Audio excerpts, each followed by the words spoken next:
purpose, identity, direction, these are nebulous thoughts that we find hard to pin down as humans. But if there's one thing I've learned over my years in business, if you don't have purpose, if you don't have your identity, if you don't know where you're going, it's hard to connect with the people you want to connect with to build your business. For me, when identity connected, when I worked out what I was doing, why I was doing it, my business took off leaps and bounds. In a very different episode on The Rebel Entrepreneur, join me and Doc G as we talk about purpose, identity, and how to uncover it. The extraordinary belongs to those that create it. Rebelling against business plans and debt, rebelling against what society expects of us to build cool businesses, make money, have fun, and do good. Let's create something extraordinary together. Welcome to The Rebel Entrepreneur.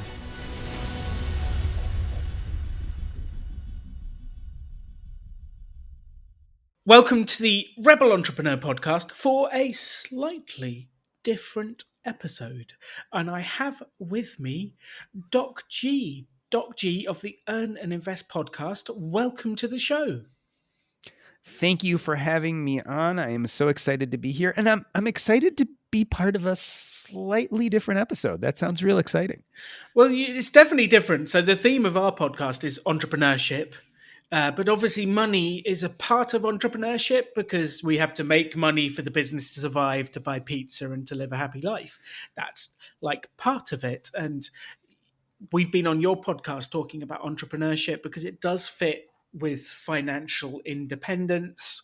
And there's this kind of mix of the two subjects that's actually sort of coming through in my head as a really good way of getting to your life. And maybe you use a job to get to financial independence, and then entrepreneurship is something you try afterwards. Maybe it's the route to get there.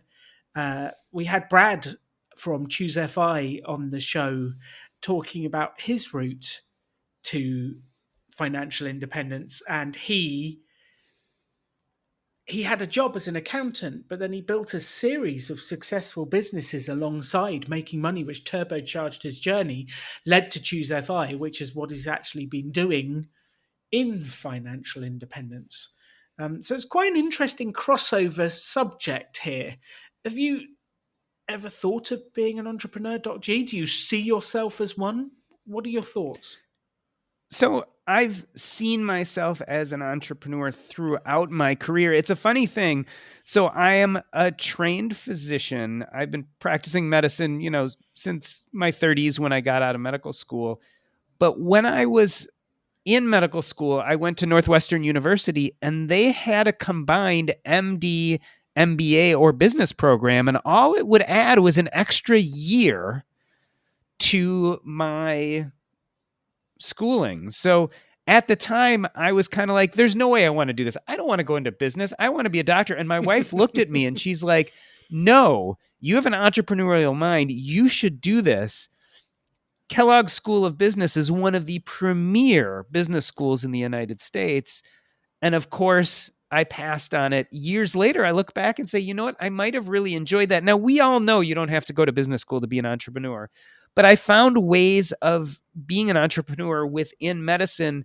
I owned my own private practice. So one thing I did was I worked for someone else for quite a while, but eventually started running my own business. And that was the second half of my medical career. But in there, I had small little businesses and side hustles that I ran from time to time. In fact, when I was in residency, I bought and sold artwork. And I did that for a few years and bought and sold hundreds of thousands of dollars worth of paintings. I would call myself a good enough entrepreneur. I always enjoyed entrepreneurship so enough that I could do things that were fun for me, that made a little money, that I grew and learned from.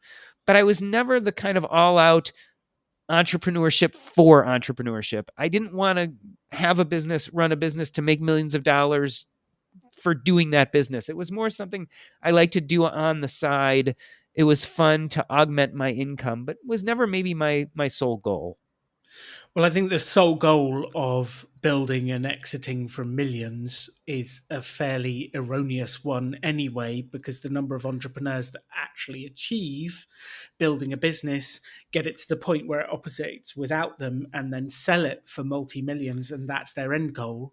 Like, what percentage of entrepreneurs actually achieve that? I think it's tiny. I see entrepreneurship more of a journey than an end point you get to. What's really refreshing to me, and I definitely encountered this very much in writing my book as well as being a podcast host, is it's more often that we figure out our finances, have the space and room in life to start really thinking about what our purpose and identity and meaning are. And we start pursuing those things, and those things lead to entrepreneurship and business. We actually find that in being our best selves, so to speak, we get creative and start providing goods and services from our heart, and those things end up serving other people. And so you might not have started with this idea of being a quote unquote business person, but I think when we start thinking about what really gets us going in life, it eventually leads to business opportunities. I love that. I love that. And I guess like slightly different, but kind of similar. One of the sayings that I love if is you can have anything you want in life. If asterisks, you help enough other people get what they want in life. And like that asterisk at the end is the really important bit.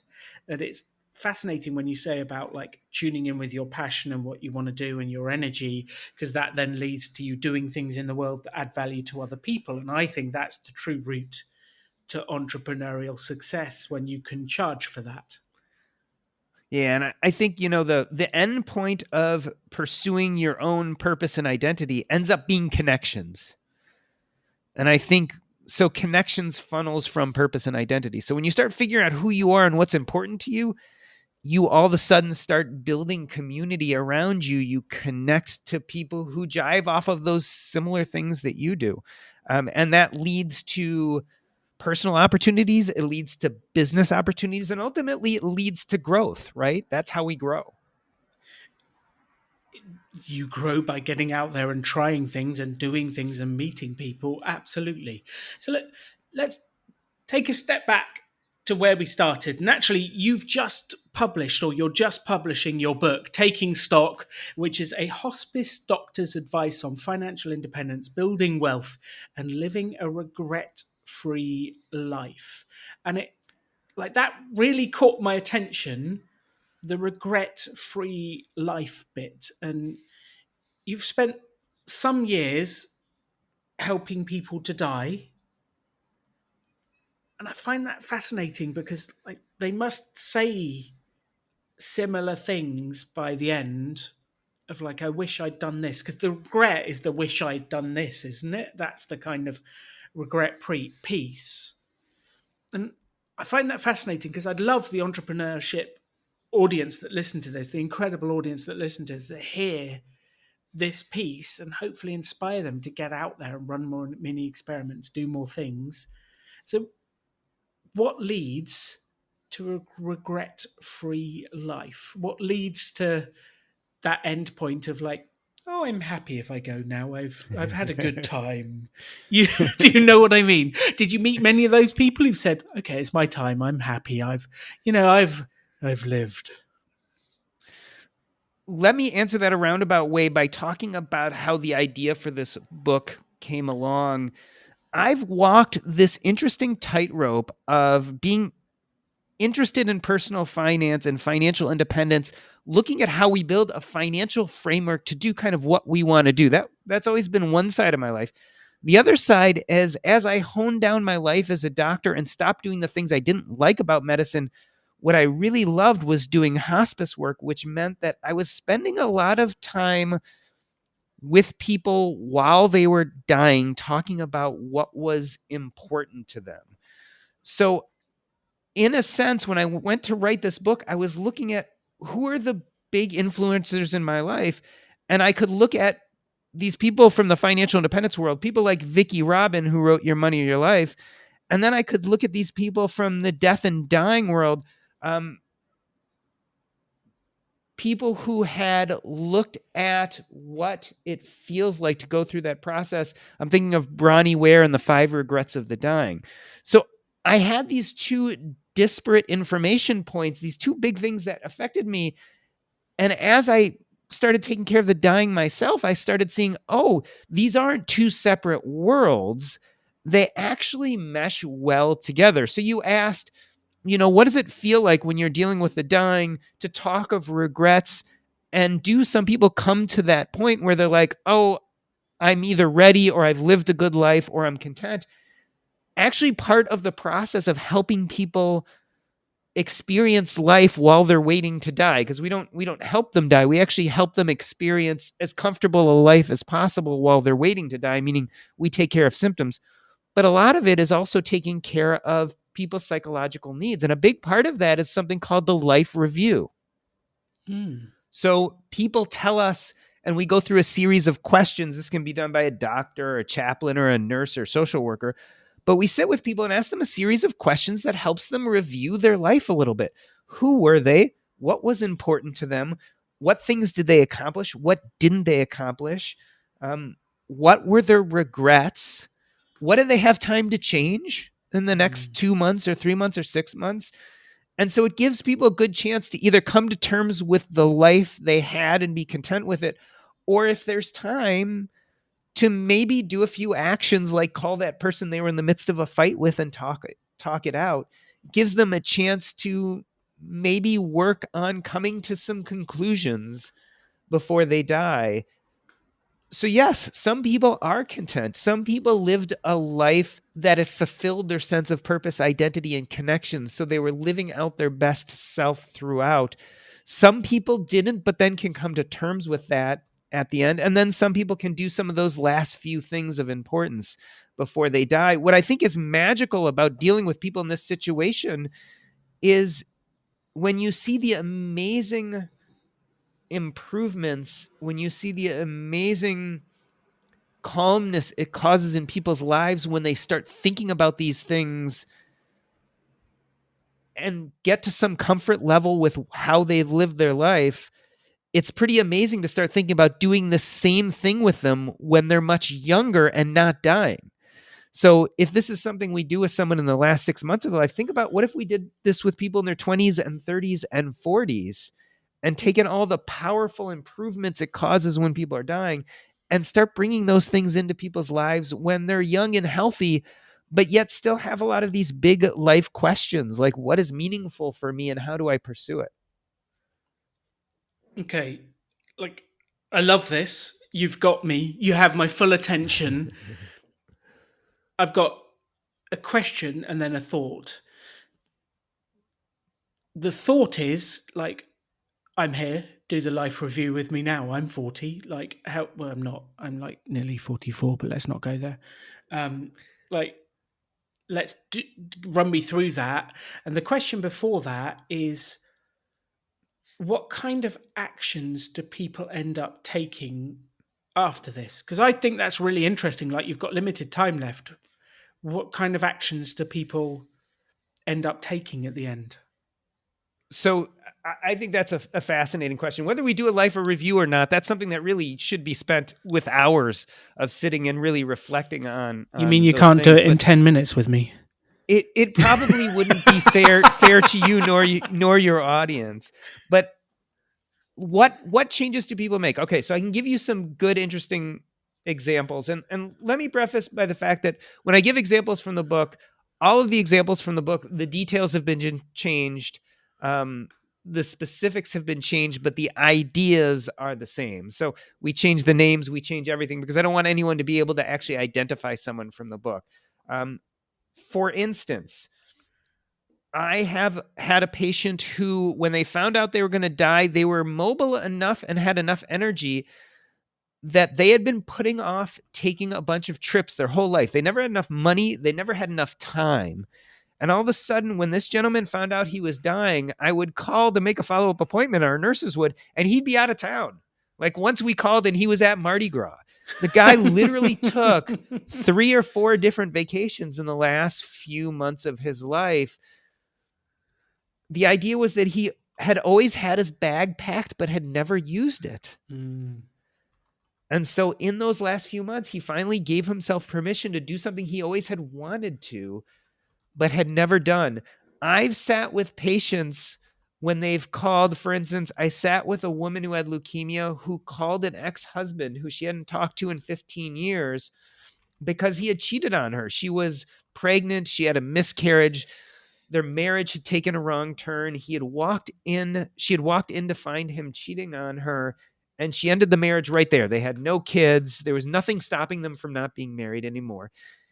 And as she got closer and closer to death, she realized that she had never forgiven him for that and never really taken any responsibility for the part of the problems in the relationship that she was involved with. So, no, she hadn't pushed him to cheat on her, but there were problems in the relationship. They were under a huge amount of stress because they couldn't have children. She then suddenly got pregnant and miscarried. And I was in the room when she actually called her ex husband up and said, "You know what? I forgive you. And I also ask for your forgiveness because clearly we were both going through a lot and I wasn't always emotionally present either." And so Wow. think about, as you're getting to your deathbed, what it would mean to resolve some issues like that. I once took care of a woman who was a grandmother who lived through the Depression. And we found when we did her life review that she had significant fear and worry about the well-being of her children and grandchildren economically. This was someone who had money hidden all over her house because she was never sure if there would be a time of scarcity. And when this came out in her life review, she gave us permission to discuss it with her children. And her children actually brought their financial plans over and said, like, "Look, Grandma, here is a 529 plan that we already set up for our child so they will have enough money for college." And so it started a discussion in which the grandparent who grew up through the Depression was given the opportunity to see that she would be able to die and her kids and grandkids would be fine economically, something that had always worried her for herself. And then when she had children and grandchildren, she had transferred that worry to them. In a sense, it gave her permission to die and know that her job was done and everyone would be okay. Well, I think that's really interesting because she's got permission to actually do her job. And it's almost like she needed this thing to happen and the life review to happen to know what she really wanted was financial security for her kids because that's what she didn't have. So she had permission. And I think this is fascinating because I say to people all the time, what are you waiting for? Like, what are you waiting for? What needs to happen? Because people need to have a heart attack to start eating salads. They need to be told by a doctor that they've got so many months to go on trips. Like, they need to get fired to be able to start a business. They've been thinking about it for decades. This is me. I've been thinking about it for decades, and then I got fired, and that was what prompted me to do it. But why was I waiting to get fired? And like a tiny little other version of this is like the annual review.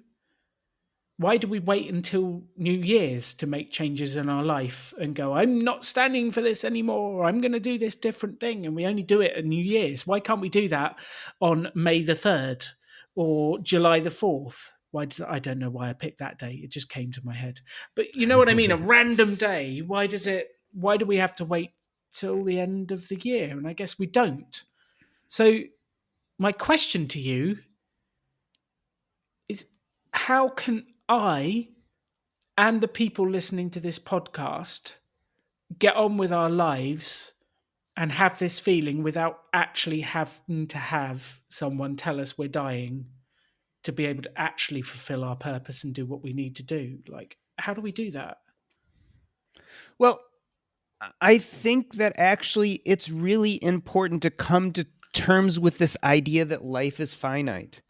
So, a term I use in the book often, or saying I use in the book often, is that we're dying from the day that we're born. And that's not meant to paralyze us. It's actually meant to give us permission to realize that life is finite. And by realizing life is finite, we then have to say, what's really important and how do I get there?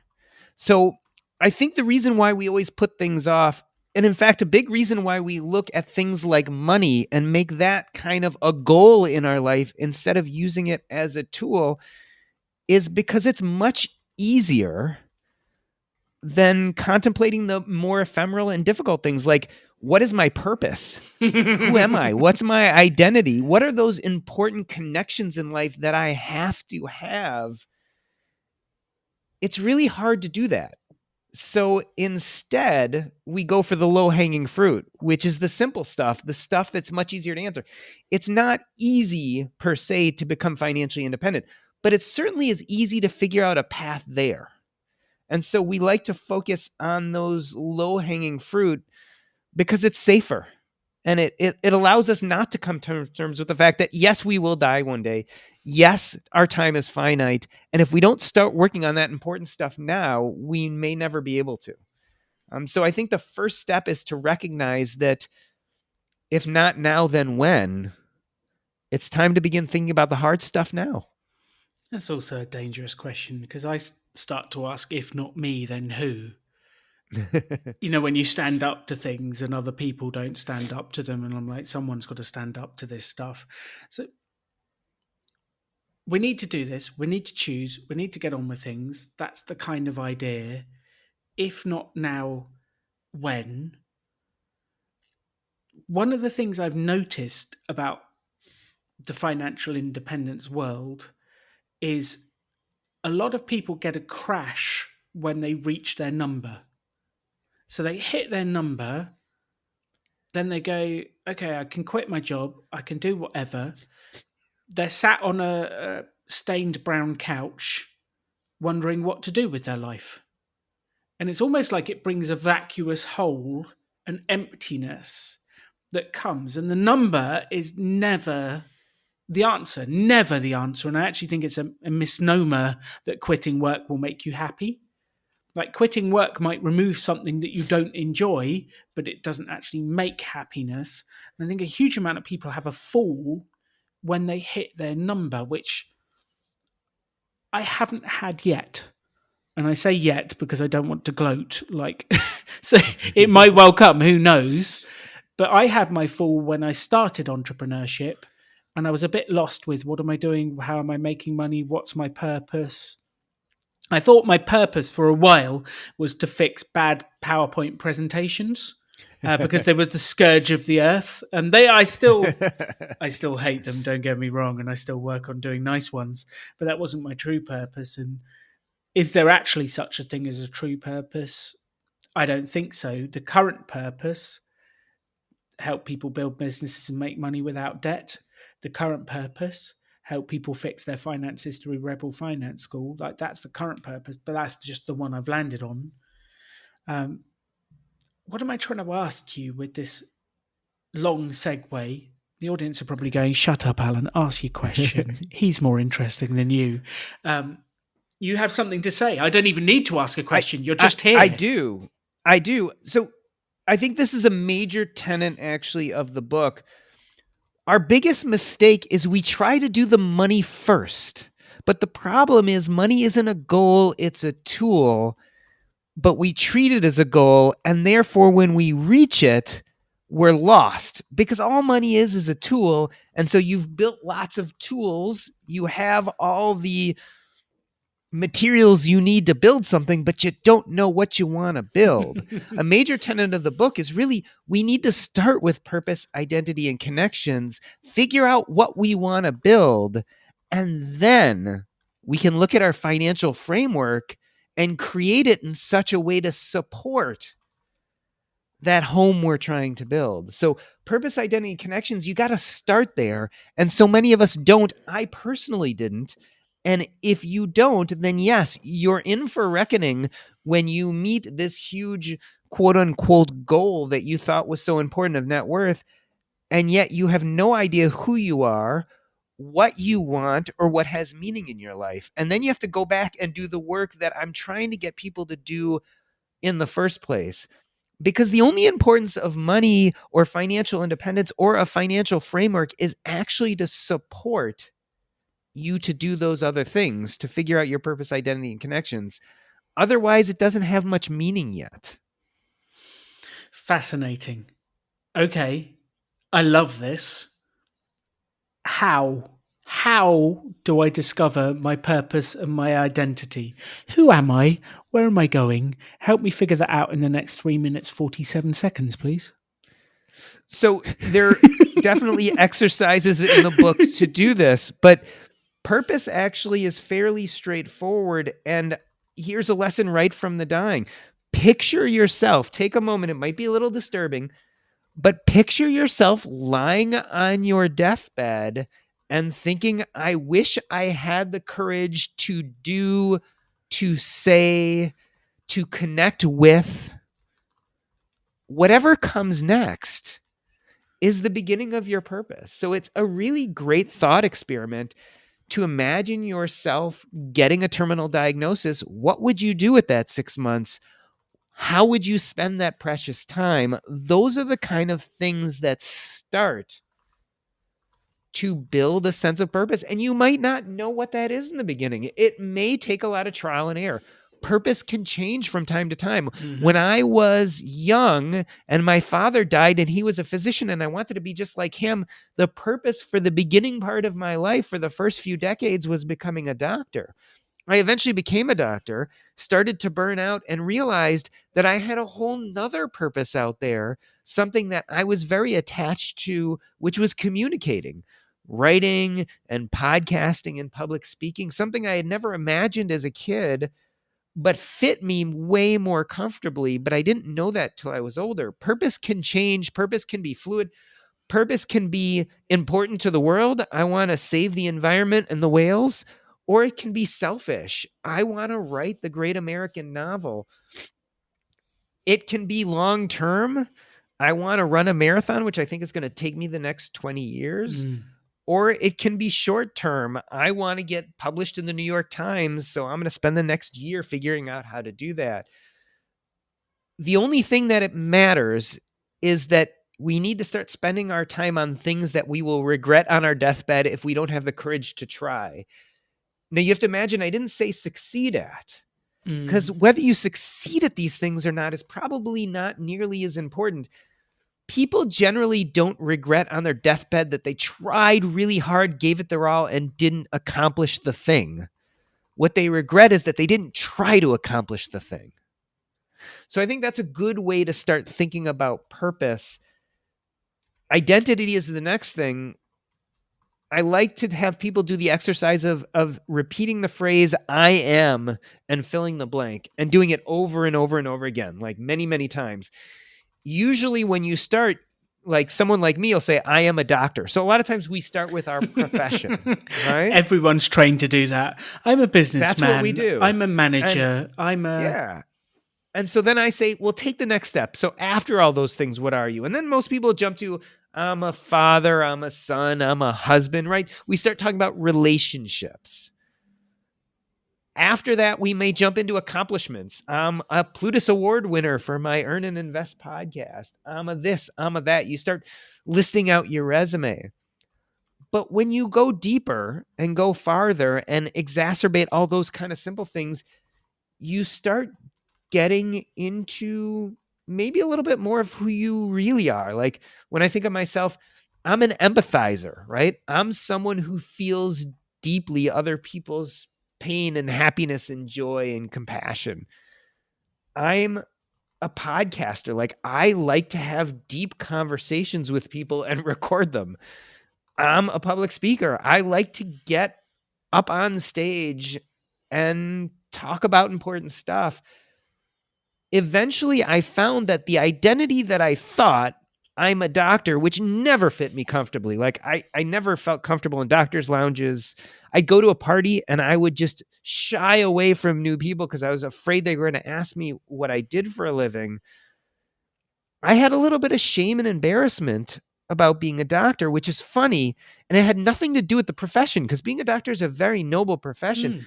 My shame and embarrassment was I was clinging to an identity on the outside that didn't fit my identity on the inside, which was a writer and a communicator and a podcaster and a public speaker, all these things that I was passionate about.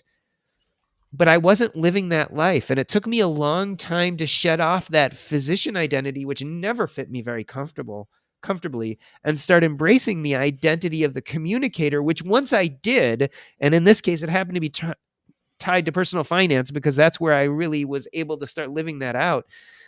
I found that I naturally, A, identified in a way that felt comfortable, but then B, was able to latch onto that third part of the equation, which was connection. I was all of a sudden connecting with people on a level I had never connected before. So I would go to a conference and meet complete strangers and find that after talking to them for an hour or two, I had formed closer bonds than after 4 years of medical school with my fellow students. And so purpose, identity, and connections, they all come together. They all flow from each other. Often we have to struggle a little bit to figure out what that purpose is, figure out who we are, how do we identify, but that eventually leads to connections. And those are the things that should be our goals that we then build a financial framework to support. Uh, Talk about a deep conversation. You're living up to your identity right at the moment. This is not simple to figure out. I I just want to back you up ever so slightly for everyone listening to this. When I truly found my purpose at Rebel Business School of changing the way entrepreneurship is taught, stopping people from taking loans because it helped them, showing that you can build a business without money. And that was when I really started to connect with people. That's when that business took off because I started to get people who supported me, sponsored me, worked with me, wanted to work with me. When I turned up at a Chautauqua event and I talked about building a business with no debt, that was when the people around me, they connected with me. But I'd found my purpose.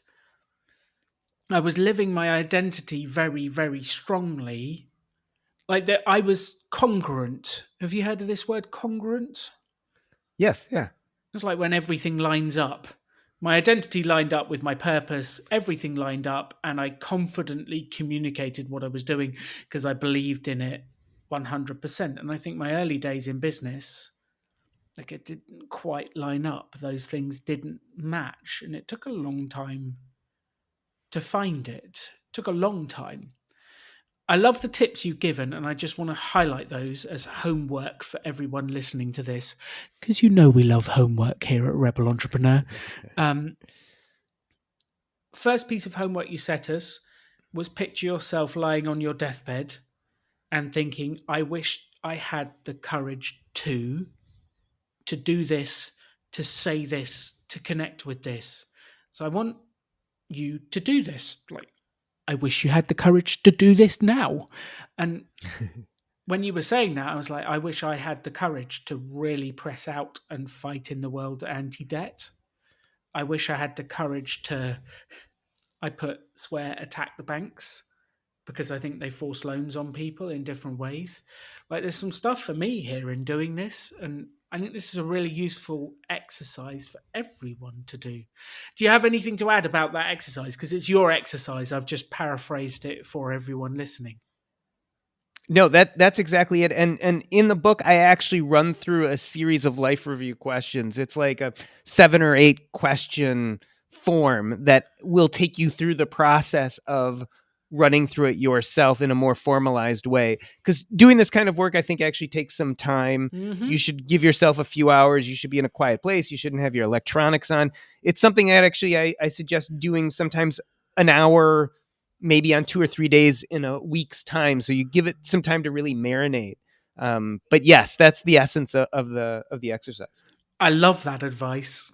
It's one of my favorite things to do is to get a question like this and to journal about it. I love to go to a cafe.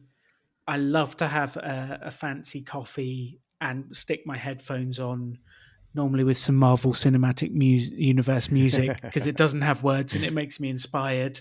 And then I journal about this stuff. And I think it's such a powerful thing to do. And for everyone listening to this, like, do it now about your business. I wish I'd had the courage to do this for my business. I wish I'd had the courage. Like, we've been going through the coaching series with Christina and Adam, and a lot of it is about sales. I wish I'd had the courage to properly learn sales. I wish I'd had the courage to get over this like view of sales and get out there and grow my business. I think this is where the real energy to do these things, because it's not easy to go out there and break through this and sell yourself and create, create that energy and connection to sell what you're doing. You've got to find it, and if it's truly identified with your purpose, I think that's the way to find some juice and some charge. It helps remove the noise. And that's one of the things that dealing with the dying has helped me realize is, it gets you to that place where all of a sudden you can turn off the noise and say, no, I'm Mm. dying now. I don't have time for that noise anymore. Why don't we do that at other times in our life? When we're looking at our business, for instance, why can't we step out of the noise for a moment and say, no, this is important to me and I need to do this? And I think that's, again, we talk a lot about permission. I think the stories and experience of the dying give us that permission to do this in other places in our life. I think it's also when you're young, you feel like you have unlimited time. Like, I Mm-hmm. remember when I was young, I felt like I was invincible, Doc G. And I've Yeah. had a few experiences over the last month where mortality has come into my world. Bogota tried to eat me alive. Um, a manhole cover opened up beneath Wow. me and tried to swallow me. And then I got wedged in with a concrete iron manhole cover clipped into my leg, trapping me from falling further and from getting out. So at a moment of what's going on, and then our friends tell us, "Oh yeah, this happens in Colombia. Like, occasionally, kids fall in and die." Like, whoa. And it's the perfect, I mean, I hate to bring it back, but it's the perfect reason why we can't do money first and then purpose, identity, and connections later. My dad died at 40. Like, if you put off the important work, you may never get the chance. And so it's a morbid thought, but it makes some sense that we learn how to live now, not wait till later all the time. Like, I've just written down in my notes what is important to me. Learn how to live now. How do I? I think I'm good at this. I think I'm good at living now because I do make things happen and I do live. But there's always a new level. How do I learn to live now? And you may not have an answer to this. You might not know, but I like, yeah. How do I live? So there's a continuous tension in our lives if we're thoughtful people between YOLO, you only live once, and deferred gratification. Mm. If we're thoughtful people, we're always walking that line, right? Because we want to enjoy the here and now. We want to use money what it was intended for, which is to enjoy ourselves. We want to live in the moment. On the other hand, we want to be able to pay for our own retirement. We want to invest and take advantage of compounding and maybe even create a legacy for our loved ones or children or grandchildren or who knows what. So there's this continuous tension. And so I think the answer to that question is we learn how to balance YOLO and deferred gratification in our lives in a unique way that serves specifically us. And so that's how we do it. And this gets back to what is important to you. How do we live that both today as well as plan for tomorrow? And then we kind of at the end have to ask ourselves, well, what do we think is in the odds? So my dad thought he was going to die young. He told my mom when he married her, I don't think I'm going to live long. So he thought the odds for him were that he wasn't going to live long. So he really pushed the live for today in front of the saving for retirement. Because although he took care of us and had life insurance and all that stuff, he didn't think he was going to have a long retirement. So he pushed a little more on living for today. I, on the other hand, have always felt that I'd live into my 80s and 90s I wasn't worried, especially at the beginning of my career, so much as living for that moment, as I was concerned about making enough money to put it into investments to compound so that I could live a long time and never run out of money. So it's a complicated question you've asked, but my answer would be pretty much the three tenets of the book, which is figure out what your purpose and meaning are, then build a financial framework that fits into that. And then last, decide whether you're worried about running out of life first or running out of money later. And then making financial decisions based on that. So that's kind of like the framework. And we can go into detail about each more. We've talked a lot about purpose and identity. We could talk more if you'd like about kind of the different ways to build that financial framework. And the last part is pretty much self-evident. Obviously, if you think you're going to live a long time, you might be more aggressive in saving now. Whereas if you are worried that you don't have a long time to live, you might want to have a much bigger YOLO fund and maybe just be safe by having a smaller financial independence fund. I got a couple of thoughts for you, which I'd love to hear. Number one is I had a friend who their experience was that a lot of people around them died young. So that was their experience. So they were set to 100% you only live once. And they did that at the complete expense of their finances, their future, and Yeah. everything. They were like 100% down that way. And that really messed up their finances and their future and caused arguments and all of that sort of stuff. And they ended up marrying someone who was the other side, who would defer all of their gratification. And that was their biggest problem, and probably why they ended up together. So that balance there is really fascinating. And just, Yeah, and I think no, you reply to that, and I will hold my second thought because I think there's another one there. so we're really great at seeing extremes, but we're not as good at seeing shades of gray. So this gets back to that question. What do you think is more probable? That you'll die early and not enjoy whatever riches you've saved up, or that you will live long and run out of money? If you're like this person who truly feels like I'm going to die young, which was exactly my father, that doesn't mean that you should be financially irresponsible. But it does mean that when you're allocating your assets, I think everyone should look to be financially independent. We can all build a financial independence framework by earning, saving, and investing. But how much you save and invest may really have to do with how soon you think you're going to die. If you think you're going to die soon, maybe you save only 10%. The other 50% you put into a YOLO fund and you really enjoy yourself now. And then the last bit you use to pay off whatever expenses you have. If you are right and you die young, then you've been really maxing out that YOLO fund and you lived it up before you died. If you're wrong, then yes, it's going to take you longer to get to financial independence. You've only been saving 10%. You might not get there till you're 65. But you know what? You've been living a great life, YOLOing like crazy. You probably don't mind working till you're 65 because you're enjoying yourself. So I think it's a win-win if you see that shade of gray and if you still work on that financial independence framework. But again, it's a matter of degrees. So someone who truly feels like they're going to die young just doesn't need to save as much, but they still need to save and they still need to build a framework to support themselves. And so I think that's the real idea. I love that. Love the framework. Love what you've built there. Something that struck me as you spoke is a lot of this takes the assumption that it takes money to YOLO. And it takes money to, like, my you only live once is to go to Vegas, to live it up, to have the big party, to have the whatever, the food, all of that stuff.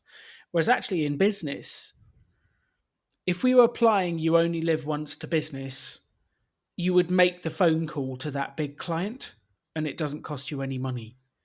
You would throw all in on the marketing and you would ring the editor of the New York Times about what you're doing and you would chase him once an hour for an hour every day until you got them.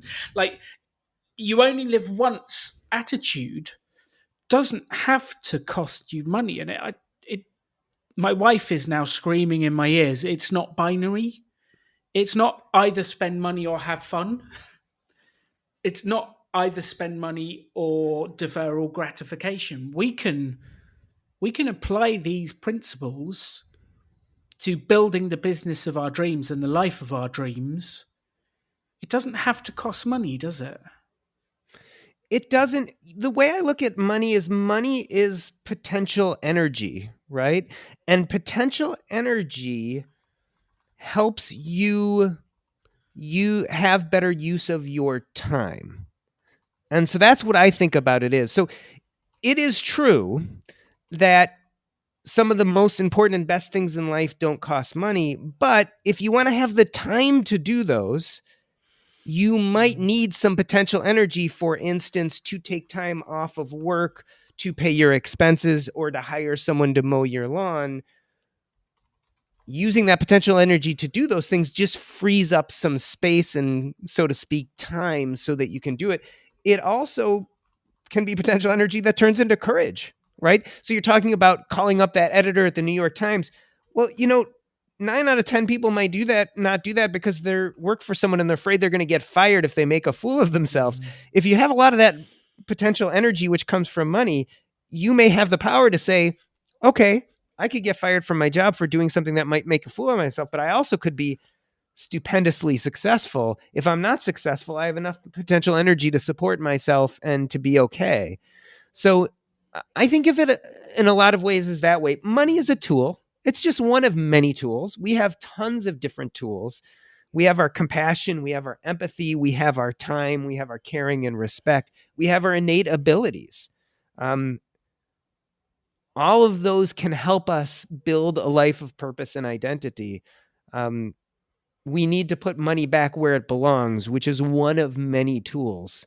I just like having as much of that tool available because it eases some of the other things. It allows me to decide what I'm going to do with that precious thing called time, which we can't control, we can't produce, we can't modify. It literally is there, and there's nothing we can do to change time except how we choose to spend that time. When I say spend's a bad word. What we choose to actually do while that time passes. And so that's what potential energy gets us. And that's why I think we spend a lot of time talking about money. But it's just one of several assets we have, to put it into financial terms. So I'm going to ask you for some direct help, which I think could help everyone. I feel like as I look at my to do list, I look at my project list, any one of those items could be a lifelong project.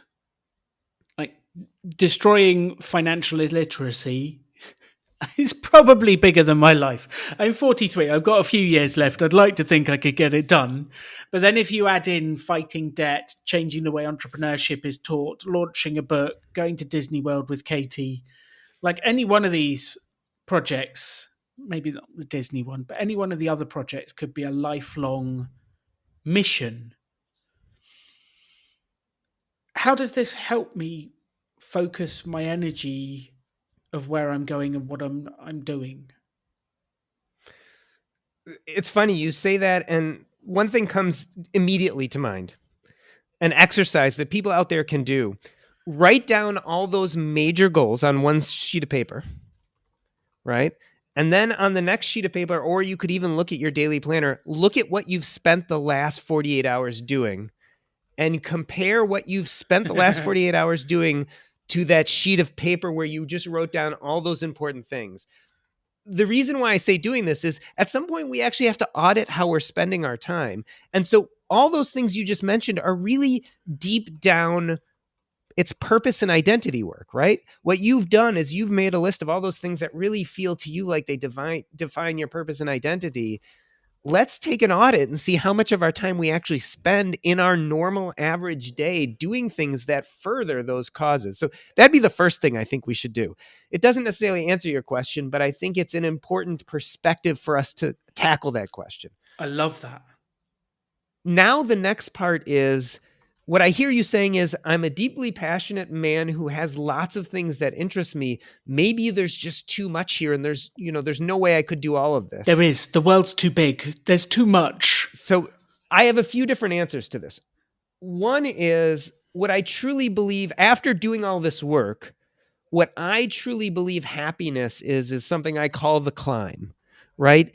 It's making slow and steady progress to something that you feel has major meaning and purpose. That's the climb. It's not getting there. In fact, I would say it's really important that part of the climb is that you enjoy the way, right? So it's doing something you enjoy, which has deep meaning and purpose to you, in which you feel like you're making progress. That's it. To me, that actually is the answer. What is happiness? Happiness is being engaged in the climb in a meaningful way. So, what you're saying is you've got lots of climbs there, and There's too many that mountains. could There's too that many could be difficult. mountains. Well, so I think you have to decide what feels more like success to you. Mhm. If we define the climb as the important thing, you could have 10 different climbs and you might only make 1% improvement on them each year. And to you, that might be enough. And that might be success. So having too many mountains might be okay as long as you can consistently feel like every once in a while I'm going to chip away at each one and make 1% progress. And I love the process. I love making progress. I feel like I'm doing something meaningful on each of these different climbs. And I'm okay that I'm not making 10% or 15% progress. I'm making 1%. And that's okay. That's one answer. Or you might look at your own personality and say, you know what? I'm the kind of guy who really wants to make 10 or 15%.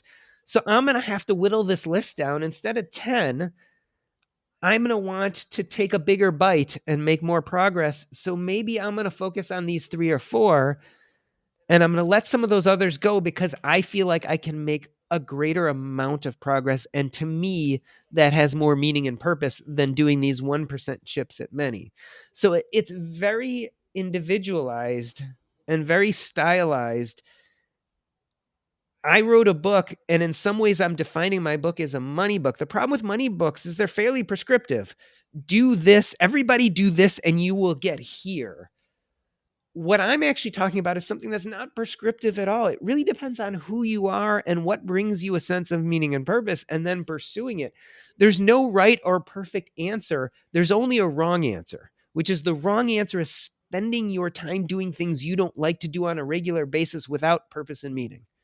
That's the wrong answer.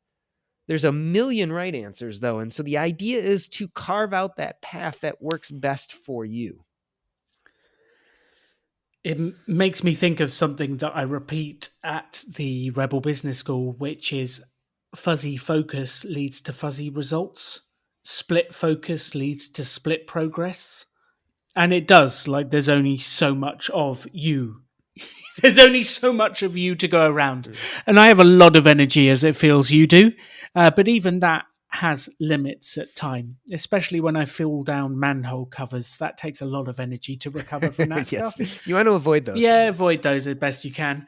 But fuzzy focus leads to fuzzy results. So if I'm doing a little bit of this, a little bit of that, a little bit of the other, I don't make any progress. I think your exercise of writing down your major goals on one sheet of paper and then what you did on the last 48 hours on another is really fascinating. I think it could work the other way as well, because what you actually spend your time on might be a reflection of what your actual purpose is, not the one you've announced to the world on the fancy, like, this is my mission sheet. Because we have a tendency to do what's really important rather than doing what we think is written on the mission sheet. So if you spent your time with your family and not actually worked on the business, that might be telling you your purpose is your family, not the business. Yeah. I totally agree. I do another exercise in the book called the reverse lottery test. Oh. And it's like the same thing as the exercise with the dying, but it's in a much more positive look at it, right? So the reverse lottery test is imagine that you woke up tomorrow and you won $100 million in the lottery. Go take a look at your schedule from the last week, or maybe your schedule for the upcoming week, and start slashing all the things you wouldn't do anymore because money's not an issue. And do that for a few weeks and look at what's left over. And what's left over probably says a heck of a lot about your purpose. Just like, what would I regret if I was sitting on my deathbed? You can list those things out. This is the same thing, but in a much more optimistic terms. What would I keep if money was not an issue? And those things probably say a lot about who you are and what's important to you. I love this. Like, I feel like this is the episode that is most jammed packed full of exercises I actually want people to do. This is phenomenal. Um, Thank you for sharing so openly about like the exercises, what you're doing, how you're doing it. Because this is the stuff we really need to think about. Because I think most of us just operate on autopilot and fly through life without actually thinking about this. And then we wait for the once of the year to go through, oh, what are my goals with life at the New Year's? And am I going to do it? Oh, join the gym. That's not really you speaking. That's just a forced thing that happens once a year. But proper reflection, proper thinking, I think is so critical. Does that ever come up with the regrets? I wish I'd thought more about this. I wish I'd put more effort into that stuff. I think it does in terms of the word intention. I think people Okay, say, I wish I was much more intentional. intentional about the way I went about things, right? So I wish I had my long term goals in mind when I set out to do things that were important to me.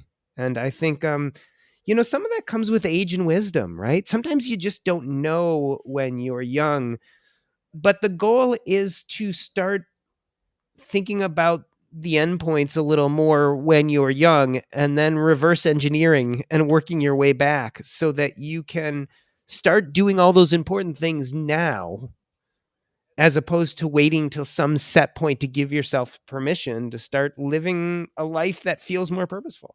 I love that. And I would like to just add to everyone listening to this my new definition of young is anyone who's still breathing. So if you're still breathing, you are young enough to do something about this. Let's get intentional. That feels like the call. That feels like what we need to do is let's get really intentional about where we're going with this. Doc G, you are a legend. I love your podcast. If you've not heard Doc G's podcast, he has a range of episodes where different subjects are debated. He interviews experts. It is about finance and FI stuff, but it's also about so much more. Like, check out the Earn and Invest podcast. Um, and you're also just launching your book. So now's the time. Tell us what the book is. Tell us where it is. I've been invested in this journey watching you come along and I love it. And like, I'm so excited for everyone to get their hands on this. Tell us what the book is, and then I'm going to ask everyone to go and get it. So the book is Taking Stock, a hospice doctor's advice on financial independence, building wealth, and living a regret-free life is available August 2nd. Everywhere you buy books, Amazon, Books A Million, Barnes and Nobles, especially if you do it online. It's available everywhere. And this is pretty much a meshing of my financial life as well as my life as a hospice doctor. I found that these two worlds collided in the sense that the dying have a lot to teach us about not only finances, but how we can live a quote unquote regret free life. I am so excited to get it out there to hopefully start affecting people's lives. And Alan, thank you very much for your support. Alan, you and Simon were two of the people I came to immediately when I thought about getting this book to the world, because I so appreciate your thoughts on marketing and on just creating and putting out there something that is unique to who I am. So you guys have played a great role in that, and I really appreciate it. It's our pleasure. I believe in your project. I believe in what you're doing. And I would love to inspire everyone listening to this to start working on purpose and identity and the important stuff now. Don't put it off. And it doesn't have to cost money. You can build your business. You can bring together your family, you can create something incredible. You just need to start now. That's it. I feel like I've been here too long. I've got stuff to do. I should be doing it. You are doing it. You're living it, and that's what we need to do. So if you've been listening to this, now is the time. Now is the time to start. Doc G, thank you so much for sharing your thoughts, ideas, energy, and the book. I really appreciate it. It has been a pleasure as always. Thank you. And if you're listening to this, do the exercises, make things happen. Now is the time to start living the life of your dreams. You can have any life you want to. Choose to build something cool. Choose to take action. Choose to work to make your dreams become reality. Stand out. Be different. Be yourself. Be a rebel entrepreneur.